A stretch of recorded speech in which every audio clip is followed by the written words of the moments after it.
Liver damage होने का खतरा।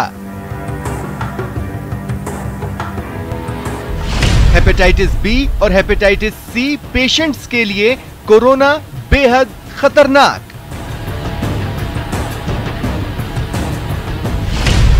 फैटी लीवर बन रहा हेपेटाइटिस का कारण। लिवर ट्रांसप्लांट पेशेंट्स की इम्यूनिटी होती है कमजोर, ज्यादा सावधानी की जरूरत। कोरोना से रिकवर होने के बाद लिवर का ध्यान रखने की जरूरत।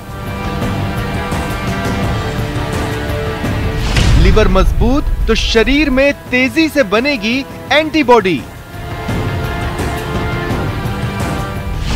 कोरोना काल में कैसे हेल्दी रखें लिवर। कोरोना काल लिवर का रखें ख्याल। स्वागत है आप सभी का, आपके साथ मैं हूं स्वप्निल। लिवर से जुड़ी बीमारी के मरीजों को कोरोना का खतरा बहुत अधिक है। कोरोना काल में लिवर के मरीजों को बहुत सावधान रहने की जरूरत है। कोरोना काल में हेपेटाइटिस बी और सी से पीड़ित मरीजों को तो बहुत ज्यादा सतर्क रहना है। हेपेटाइटिस के पेशेंट्स को कोरोना संक्रमण का खतरा अधिक है। संक्रमण की चपेट में आने पर ऐसे मरीजों की तकलीफ बढ़ जाती है, जो जानलेवा भी हो सकती है। हेपेटाइटिस वायरस लीवर पर हमला करता है। इससे लीवर की कार्यक्षमता गड़बड़ाती है, रोगों से लड़ने की ताकत कमजोर हो जाती है। इस कारण मरीज पर कोरोना आसानी से हमला बोल सकता है, क्योंकि अभी कोरोना कमजोर होता सिर्फ दिख रहा है और खत्म तो बिल्कुल नहीं हुआ है। ऐसे में सावधानी और कोविड प्रोटोकॉल बहुत आवश्यक है। लिवर से जुड़ी बीमारियों के बारे में चर्चा के लिए हमारे साथ दो मेडिकल एक्सपर्ट्स जुड़ेंगे, जिनसे जानेंगे लिवर की बीमारी से जुड़े हर सवालों के जवाब।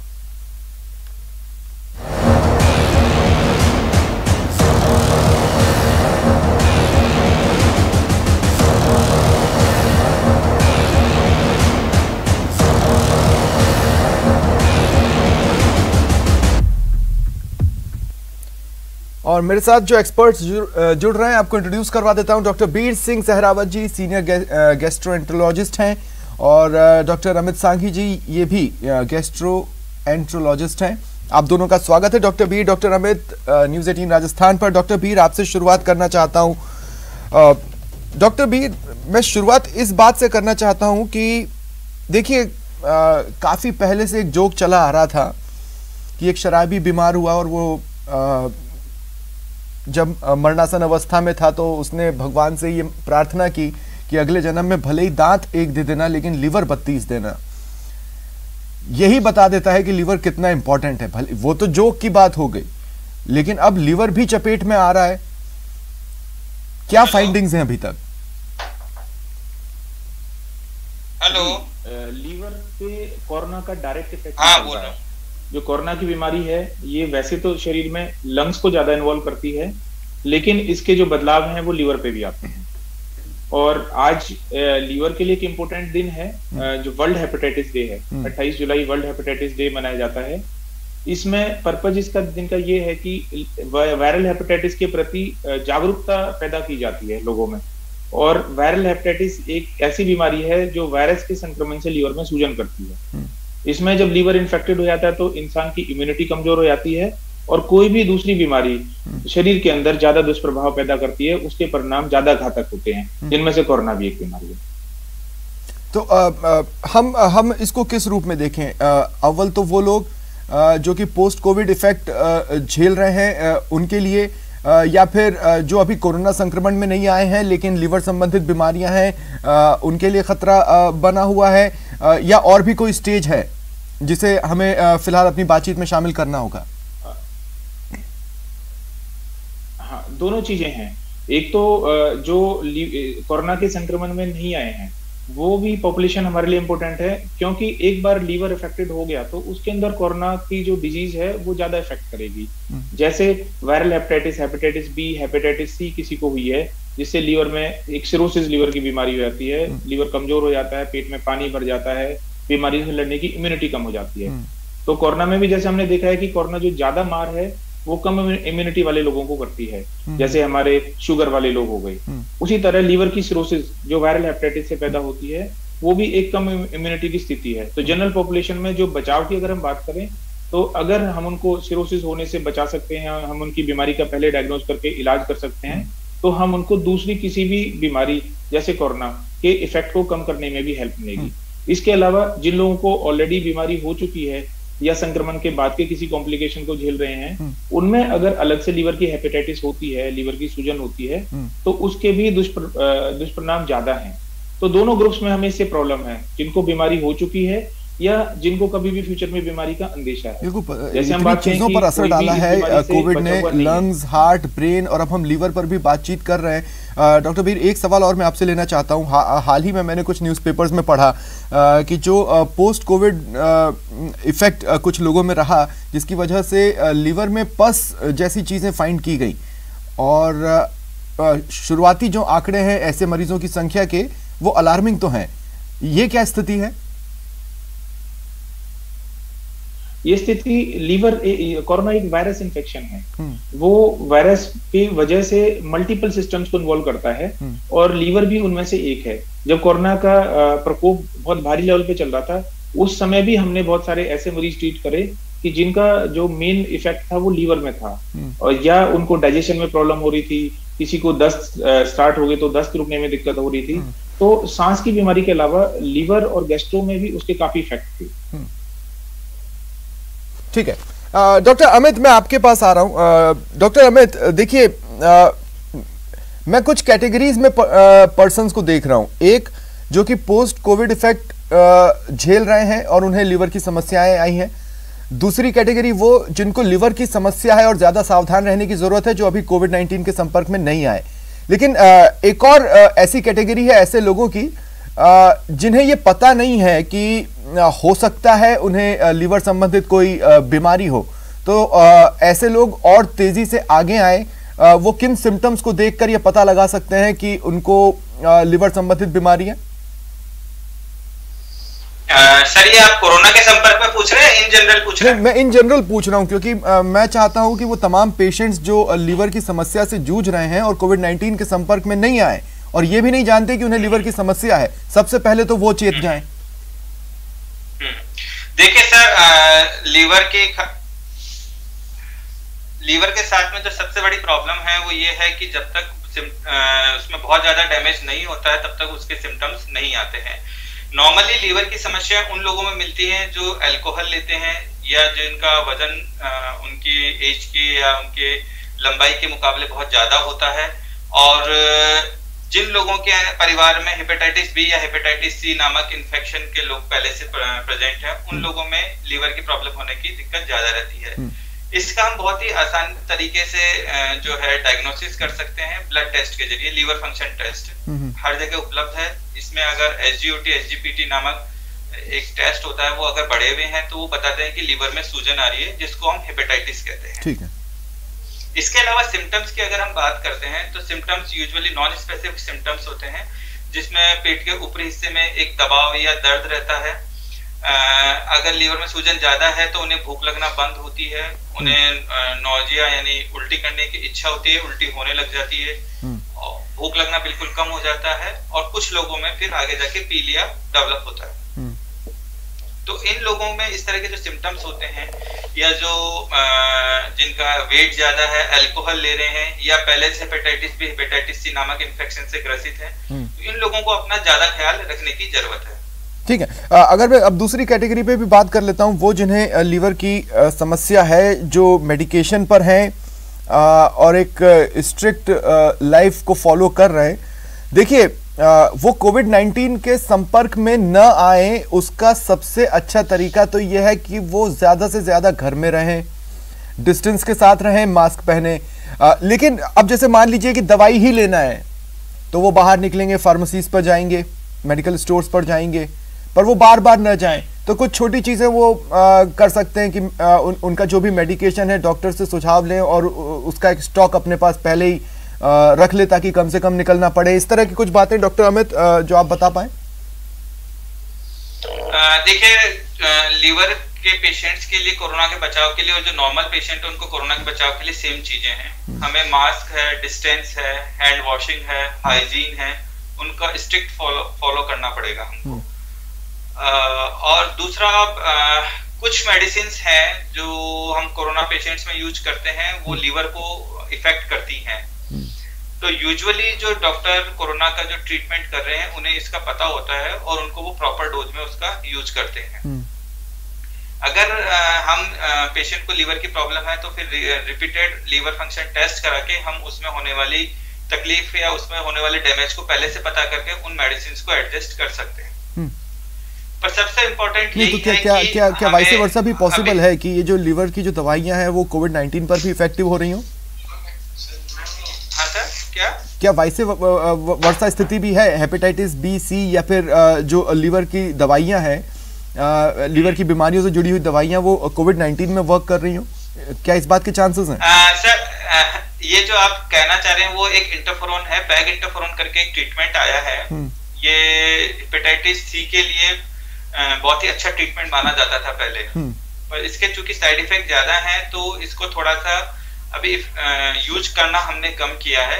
पर अभी रिसेंट स्टडीज ये कह रही हैं कि इस तरह का जो ट्रीटमेंट है वो कोरोना में भी इफेक्टिव हो सकता है, क्योंकि ये वायरस है और हम बॉडी की इम्यूनिटी बढ़ा के इस तरह के वायरस को कंट्रोल कर सकते हैं। तो ये एक यूज किया जा सकता है, पर अभी अंडर ट्रायल स्टेज में है तो अभी कहना बहुत मुश्किल है। ठीक है डॉक्टर बीर, ये इस तरह के जो बुलेटिन्स होते हैं या इस तरह के जो प्रोग्राम्स होते हैं वो काफ़ी सीरियस नोट पर चलते हैं, तो गेस्ट के मुस्कुराते चेहरे देखना थोड़ा मुश्किल ही होता है इस तरह के प्रोग्राम्स में, क्योंकि ये टॉपिक ही ऐसा होता है। लेकिन हम लोग दिल से आपका शुक्रिया करते हैं कि आप लोग आते हैं और इन बातों को हमारे दर्शकों तक पहुंचाते हैं, क्योंकि वो भी पहुंचना ज़रूरी है। नहीं तो लिवर लोगों के बीच में जोक्स के तौर पर ही तैर रहा है। हमने बहुत सारे लिवर पर जोक सुने। मैंने प्रोग्राम की शुरुआत में एक जोक शेयर किया था, एक और मैं बता देता हूँ कि जब एक व्यक्ति को पता चला कि उसका लिवर फूल गया है तो वो खुश इसलिए हुआ कि अब उसमें ज़्यादा दारू आ सकती है, जबकि यह वक्त ऐसा है कि अगर लिवर की समस्या से जूझ रहे हैं तो जितनी दूरी बनाई जा सके अच्छा है। अब मैं जिस कंडीशन पर डॉक्टर बीर आपसे बात करना चाहता हूं, अच्छा लगा मुझे आप मुस्कुराए, वो कंडीशन ये है कि जैसे मान लीजिए कि कोई पर्सन कोविड-19 के संपर्क में आ गया जो लिवर की समस्या से जूझ रहा है, तो उसका इलाज तो और टिपिकल होगा क्योंकि इम्यूनिटी ऑलरेडी एट स्टेक है। दूसरी बात, अगर वो बच जाता है तो जो पोस्ट कोविड इफेक्ट है क्या वो लिवर पर ही सबसे ज्यादा होने के चांसेस हैं? देखिए, इसमें दो चीजें हैं। एक तो जब मरीज को लीवर की बीमारी है, लीवर की जैसे सिरोसिस की हम बात करें, और उस मरीज को अगर कोरोना हो जाता है तो इसकी कुछ अपनी स्पेशल इश्यूज हैं जो बाकी मरीजों में नहीं होंगे। पहला तो यह है कि खून का पतलापन होना। कोरोना में हमने देखा है कि हम खून पतला करने की दवाइयां देते हैं, कई जगह क्लॉट जमने के इश्यूज रहते हैं। लीवर की सिरोसिस में ऑलरेडी खून पतला चल रहा होता है, तो उसको मैनेज करना एक कॉम्प्लिकेशन का वे हो जाता है कि हमें दोनों चीजों को देखना है कि मरीज को ब्लीडिंग भी नहीं हो और मरीज को कहीं पे क्लॉट्स भी ना जमे। तो ये हमें ट्रीटमेंट में इश्यू करते हैं। इसके अलावा अगर मरीज को कोविड से रिकवरी होती है तो उसको जो उसके लंग्स में वीकनेस है वो हमें लीवर डिजीज की रिकवरी में प्रॉब्लम करते हैं। जैसे अगर किसी का लीवर ट्रांसप्लांट होना है, कोई मरीज सिरोटिक रहा है और उसके लंग्स वीक हो जाते हैं तो कुछ महीने तक वो हमारा पोस्टपोन हो जाता है। उसके अलावा मरीज की जो भी कैपेसिटी होनी है, जो हम उसको एक्सरसाइज प्रोग्राम, बाकी सारी चीजें उसकी बंद हो जाती हैं क्योंकि उसको लंग्स के लिए रिकवरी के एक समय चाहिए। तो दोनों तरीकों से ये प्रॉब्लम पैदा होती है कि पर अभी क्या डॉक्टर्स के पास इतना समय है कि वो लिवर ट्रांसप्लांट के लिए अलग से समय निकाल पा रहे हों? क्या अभी डॉक्टर्स के पास इतना समय है कि वो पेशेंट्स को फिलहाल उतना ही समय दे पाए, लिवर पेशेंट्स को जो ऐसे वक्त में कोरोना के पेशेंट्स डिमांड कर रहे हैं, डिजर्व कर रहे हैं? देखिए, लीवर ट्रांसप्लांट अक्सर तब करा जाता है जब लीवर एंड स्टेज पर डैमेज हो जाता है। जिस मरीज का लीवर ट्रांसप्लांट के लिए प्लान किया जाता है उसके पास कोई दूसरी ऑप्शन नहीं होती है। मतलब उसका लीवर ऑलरेडी इतना डैमेज हो चुका है कि अगर ट्रांसप्लांट नहीं होता है तो अदरवाइज भी उस पेशेंट के लाइफ लूज करने का रिस्क रहता है। तो हम लोग ऐसी स्थिति में भी रिस्क लेके कोई भी चीज करके ये चीजें प्लान की जाती हैं, क्योंकि उसके अलावा मरीज के पास कोई ऑप्शन नहीं होती। तो ऐसे में तो सबसे ज्यादा जरूरी है कि जो लिवर की समस्या से जूझ रहे हैं वो जितना हो सके कोविड-19 से दूरी बनाए रखें, जितना हो सके प्रोटोकॉल्स का स्ट्रिक्टली फॉलो करते रहें, क्योंकि आगे का रास्ता बहुत मुश्किल भी हो सकता है। लेकिन एक इनडायरेक्ट क्वेश्चन है जो मैं पूछना चाह रहा हूँ, चूंकि 2 या 3 बार आपने भी और डॉक्टर अमित ने भी इम्यूनिटी शब्द का इस्तेमाल किया। डॉक्टर अमित, मेरा सवाल आपसे रहेगा, चूंकि इम्यूनिटी पर असर पड़ रहा है, इम्यूनिटी कमजोर हो रही है, ऐसे में कोविड-19 के चांसेस बढ़ जाते हैं किसी भी व्यक्ति के पॉजिटिव होने के। मैं ये पूछ रहा हूँ कि ये जो कोविड-19 में जो वैक्सीनेशन चल रहा है, यानी कोवैक्सीन या कोविशील्ड या आने वाले समय में और भी 2-3 स्पुतनिक वगैरह जो अब मार्केट में होने की बात है, मैं कह रहा हूँ कि क्या ये इम्यूनिटी को इस हद तक बूस्ट कर रही है कि इनिशियल स्टेज पर कुछ चीजें संभली रहें लिवर से जुड़ी हुई?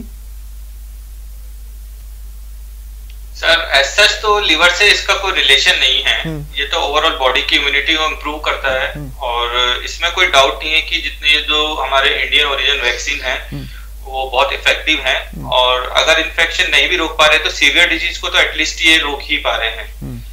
बाकी अभी जो थर्ड वेव का जो है, कहने का मतलब है कि आपने बताया हेपेटाइटिस बी और सी या हेपेटाइटिस के जितने भी वर्जन्स हैं वो भी बेसिकली है तो एक वायरस ही और इम्यूनिटी पर असर डाल रहा है, लेकिन अगर इम्यूनिटी बूस्टेड है तो उसको भी स्ट्रगल करना होगा शरीर के अंदर, may be, I don't know. ना सर मैं समझा नहीं, क्या पूछ रहे हैं?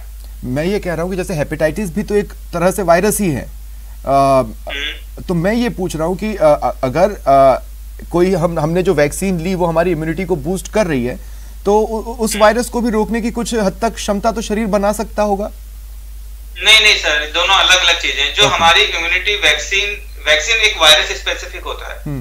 जैसे हेपेटाइटिस बी के लिए हमारे पास में वैक्सीन है और वो बहुत ही इफेक्टिव है और वो इन्फेक्शन को रोकने में 100% कामयाब रहता है और यूजुअली ये लोग हम जो न्यूबॉर्न बेबीज होते हैं उन्हीं में स्टार्ट कर देते हैं लगाना। तो जो वैक्सीन है हेपेटाइटिस बी का वैक्सीन, वो हेपेटाइटिस बी को होने से रोकेगा और जो कोरोना का जो वैक्सीन है वो कोरोना इन्फेक्शन को होने से रोकेगा। दो वैक्सीन वायरस स्पेसिफिक होते हैं, एक वैक्सीन से हम सभी तरह के वायरस से इन्फेक्शन नहीं रोक सकते। ठीक है, तो ये जो हम पोस्ट कोविड इफेक्ट्स की बात कर रहे हैं जो कि लीवर में देखा गया, जैसे मैंने बताया कि कुछ केसेस आए जिसमें पस पाया गया पोस्ट कोविड इफेक्ट के तौर पर, तो चूंकि अभी सारी चीज़ें स्टडी के लेवल पर ही है, रिसर्च के लेवल पर ही है और किसी भी चीज़ को लेकर एक श्योरिटी वाली बात अब तक सामने नहीं आई है, ऐसे में मेरा सवाल यह है कि फिर पोस्ट कोविड इफेक्ट लीवर पे तो किसी भी तरह का हो सकता है, वो फूल सकता है, उसमें पस हो सकता है या वो किसी और साइड ट्रिगर करे लीवर को। नहीं सर, इसमें मैं आपको post covid effect mainly liver lungs के ऊपर हो रहा है और दूसरा बॉडी के इन्फ्लामेटरी मार्कर इंक्रीज होते हैं जिससे ओवरऑल बॉडी के अंदर वीकनेस और ये सब चीज होती है। लीवर के अंदर जो इफेक्ट है वो ज्यादा से ज्यादा लीवर में हल्की सूजन जिसको हेपेटाइटिस कहते हैं वो हो सकता है और वो भी over the period of time धीरे धीरे सेटल डाउन हो जाता है। ये जरूर है कि कोरोना के अंदर जो हम मेडिसिन दे रहे हैं उसके अंदर जैसे हम स्टेरॉइड्स वगैरह देते हैं तो बॉडी की इम्यूनिटी कम होती है, उससे इन्फेक्शन होने के चांसेस इंक्रीज होते हैं। जैसे अभी सर ने भी बताया कि पोस्ट कोविड एक थ्रोम्बोटिक बॉडी में थ्रोम्बोसिस बनाने की प्रवृत्ति को बढ़ाता है, तो हमें खून पतला करने की दवाई देनी पड़ती है। तो उसकी उन दवाइयों के खुद के साइड इफेक्ट होते हैं जो लीवर को थोड़ा सा नुकसान पहुंचा सकते हैं। तो इस तरह से जो पोस्ट कोविड में जो कोविड और पोस्ट कोविड में जो मेडिसिन लेते हैं उसका थोड़ा इफेक्ट है लीवर के अंदर।